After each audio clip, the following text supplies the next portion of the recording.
আমি সদায় দেখি থকা বস্তুবোৰৰ ইমান গুণ আমি ভাবিবই নোৱাৰোঁ। তাৰে এটা আমি ব্যৱহাৰ কৰাৰ পিছত এবছৰ ব্যৱহাৰ কৰিলোঁ, তাৰপিছত আমি গম পালোঁ যে ইয়াৰ ইমান গুণ আছে। মই এদিন ইউটিউব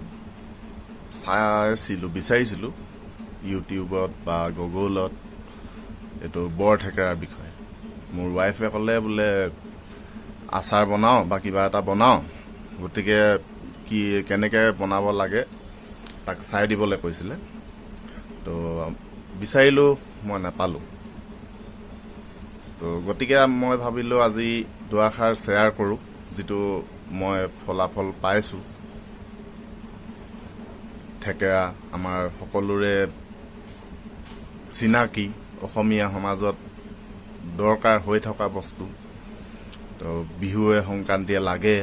তাৰ লগতে আমাৰ পূৰ্বপুৰুষসকলে শুকুৱাই থৈ গৰমৰ দিনত চৰবতৰ নিচিনা খাইছিল, আমি জানো সেইটো। আৰু ইয়াৰ যে ইমান ধুনীয়া গুণ মই ভাবিবই পৰা নাছিলে। তো এতিয়া আমি দেখিলোঁ যে ইয়াৰ গুণ বহুত আছে। তাৰে ভিতৰত আমি সদায় দেখি থকাখিনিতো আছেই, যেনে কুমলীয়া থেকেৰা যদি আমি পুৰি পেলাই চুলিত ঘঁহোঁ, উফি নাইকিয়া হয়, ধুনীয়া হয়। তো আমি দেখি থকা বস্তু, আমাৰ পূৰ্বপুৰুষসকলে বা বিহুৱে সংক্ৰান্তি আমি এইটো কৰোঁ, গাত ছালতো ঘঁহোঁ। তো তাৰ বেমাৰ ছাল উজ্জ্বল হয়, মাজে সময়ে, সদায় নহয় আৰু। কিন্তু ইয়াৰ যেতিয়া আমি শুকুৱাই পেলাই থেকেৰা কাটি শুকুৱাই ল'লোঁ, শুকুৱাই পেলাই আমি যেতিয়া ৰাতিপুৱা খালী পেটত 3 চিটাকৈ খাই থাকিলে মানে প্ৰেছাৰটো, হাই প্ৰেছাৰ, আজিতো মানুহৰ বেছিভাগৰে হাই প্ৰেছাৰ থাকে, তো হাই প্ৰেছাৰটো নোহোৱা হয় বুলি মই নিজেই প্ৰমাণ পালোঁ। কাৰণ মোৰ নিজৰ 170লৈকে হৈছিলে। এমলডেক 10 বোলাটো খাইছিলোঁ কিছুদিন, দেখিলোঁ তেনেকৈ খাই থাকিলে হাৰ্টৰ দুৰ্বল হয় বুলি ক'লে। গতিকে মই তাৰ ছাবষ্টিটিউট হিচাপে এইটো ট্ৰায়েল কৰিলোঁ। কিছুদিন থেকেৰাও খাইছিলোঁ, লগতে টেবলেটটো খাইছিলোঁ। তাৰপিছত লাহে লাহে টেবলেটটো এৰি মই পৰীক্ষা কৰি চালোঁ যে প্ৰেছাৰটো ঠিকে আছে। তো সদ্যহতে মই থেকেৰাহে খাওঁ। তো এনেকৈ মই তিয়াই থৈ দিওঁ। ৰাতিপুৱা সময়ত 3 চিটা তিয়াই থওঁ, কাটি লৈছোঁ, মই এনেকৈ শুকুৱাই লৈছোঁ, বৈয়ামত থৈ লৈছোঁ। বৈয়াম আছে ইয়াতে। তো এনেকুৱা বৈয়ামত এনেকৈ থৈ লোৱা আছে। থৈ লৈ পেলাই প্ৰত্যেক দিনাই মই ৰাতিপুৱা শুই উঠি 3 চিটা খাওঁ। তাৰ ফলত মই প্ৰেছাৰটো পূৰা নৰ্মেল হৈছে বুলি ভাবিছোঁ।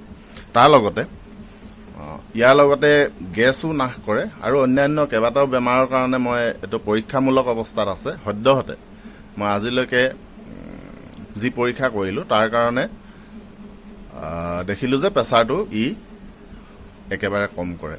তাৰ লগতে আমাৰ ৱাইফে এবাৰ কাটি থৈ ধুনীয়াকৈ বনালে, এটা ৰেচিপি বনি গ'ল। এইটো থেকেৰা ৰসটো মই উলিয়াই পেলাই দেখুৱাইছোঁ।